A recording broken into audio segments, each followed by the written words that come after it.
अक्सर स्लाइड पर बैठने पर आप एक तरफ से फिसलते हुए दूसरे तरफ पहुंच जाते हो। ज्यादा से ज्यादा क्या ही होता है, एक आध खरोच आते हैं। बट क्या हो अगर आप एक तरफ से स्लाइड करो और कभी दूसरे साइड पहुंचो ही नहीं। या फिर मैं सरल भाषा में बताऊं तो क्या हो अगर आप फिसलते हुए किसी दूसरी ही दुनिया में चले जाओ। दी कार्निवोरस स्लाइड। यार ये सही जगह है दारू पीने के लिए। भाई बॉटल्स की आवाज आ रही है, थोड़ा ध्यान से। ओह ओह ये देखो, स्लाइड ही तो है, चला पीते हैं। अरे भर रात पियेंगे, पहले एक राइड तो ले ले, मजा आ जाएगा। ओके जल्दी आओ। वो इसकी माँ का SCP-1562 में कोई कैसे भी स्लाइड करे कोई भी प्रॉब्लम नहीं है, बट अगर वो सर के बल गया तब तो वो हमेशा के लिए गया। हाँ, और ये सिर्फ इंसानों को ही गायब करता है। बड़ा गंदा डिस्क्रिमिनेशन है। अब ऐसा अनोखा SCP मिला है तो इट इज 110% श्योर कि कुछ D क्लास पर्सनल की तो गांड फटने वाली है, और वही हुआ। बेकार है भैया, मैं तो टूट गया। घुसने के लिए तैयार। तुम लोगों की माँ का भुसड़ा कुत्तो। मुंह संभाल के वरना मारे जाओगे। हाँ जा रहा हूँ। एक और D क्लास गया।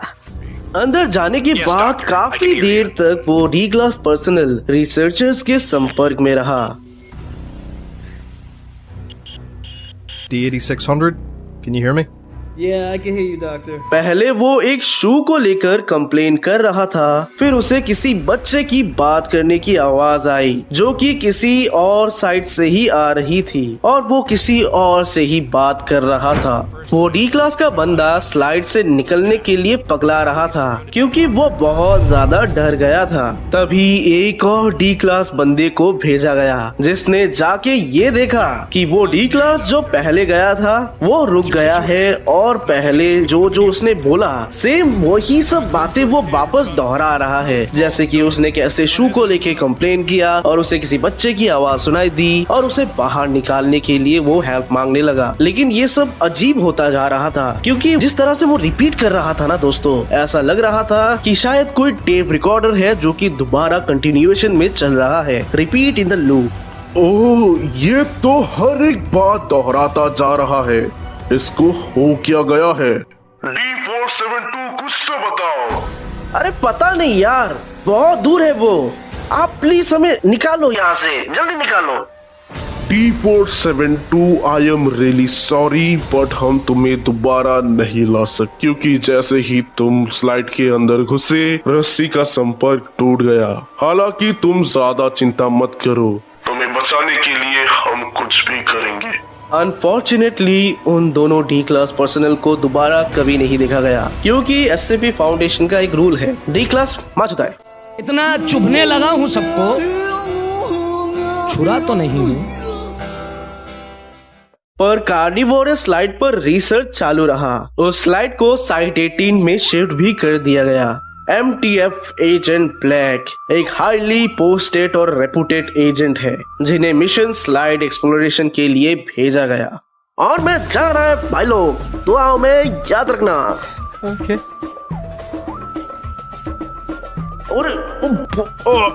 अरे बाप रे, ये कहाँ पे आ गया मैं? ये तो कोई अलग ही यूनिवर्स है मामू। Are you sure? सब चीज बहुत लाल है यहाँ। और ये क्या है पंचो? क्या है वहाँ? क्या है? ये तो चांद है, कोई खिलौना लग रहा है। मुझे कुछ बच्चों के गाने भी सुनाई दे रहे हैं, like twinkle twinkle little star. अच्छा डॉग, एक बार रुकना तो। आयो यार। अनफॉर्चुनेटली MTF एजेंट भी मारा गया, और फिर रिसर्चर्स के बीच एक मीटिंग हुई और एजेंट विक्टर को भेजने की बात सामने आई। वही विक्टर जो SCP-106 द ओल्ड मैन के हाथों मरते मरते बचा।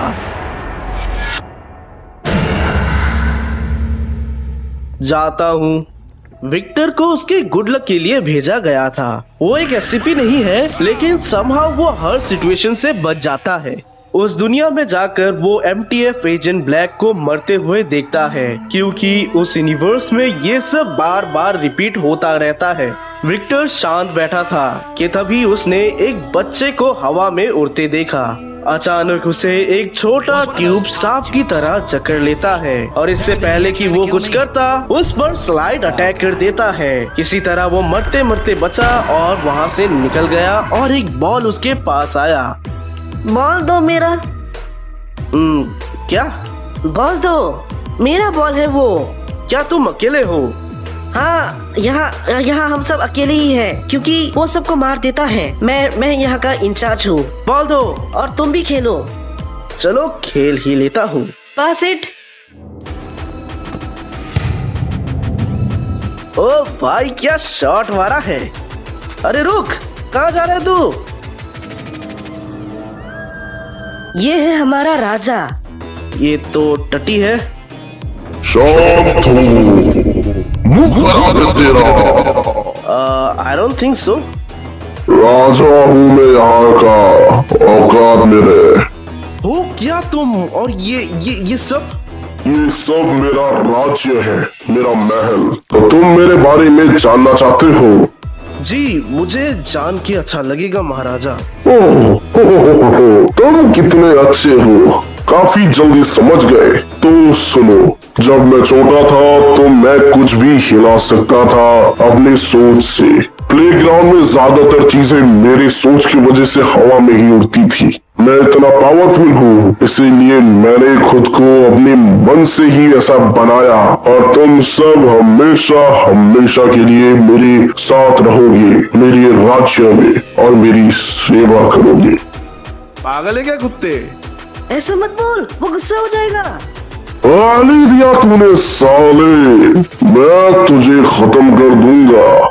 तभी विक्टर ने थोड़ा ध्यान लगा के सोचा और उसने उस बच्चे की तरफ देखा। ये नॉर्मल सा बच्चा जो कि इंचार्ज है, मतलब इसके पास भी काफी सारे पावर्स हो सकते हैं। और इसीलिए उसने पूछ लिया उससे कि क्या तुम्हारे पास पावर्स है, जिसके रिप्लाई में उसने बताया कि हाँ, मेरे पास काफी सारे पावर्स है। एंड तभी विक्टर ने ये प्लान बनाया। उसने मोटिवेट किया उस बच्चे को और बोला कि मैं तुम्हें तुम्हारे घर ले जाऊंगा, तुम्हारे मम्मी पापा के पास। प्लीज हमें यहाँ से ले चलो उस जगह पे जहाँ पे मेरा माइंड जाता है। और क्योंकि सब अपने घर जाना चाहते हैं तो वो बच्चा कन्विंस हो गया और वो सीधे विक्टर के पास गया और विक्टर को वहाँ से ले गया। वही दूर से राजा चिल्लाते रहता है क्योंकि वो और कुछ कर भी नहीं सकता, वो तो एक मशीन बन के रह गया है। वैसे अगर आपको अभी तक नहीं पता तो मैं आपको रिमाइंड कर दूं कि मेरा एक गेमिंग चैनल भी है, रूप द नूब नाम से, जहां पर हम गेमिंग स्टोरीज अपलोड करते हैं। तो अगर आप शौकीन हो गेम्स के, अगर आपको जानना है गेमिंग की कहानियां, अगर आपको इंटरेस्ट 1% भी है तो do check it out. I wish आपको बहुत पसंद आएगा।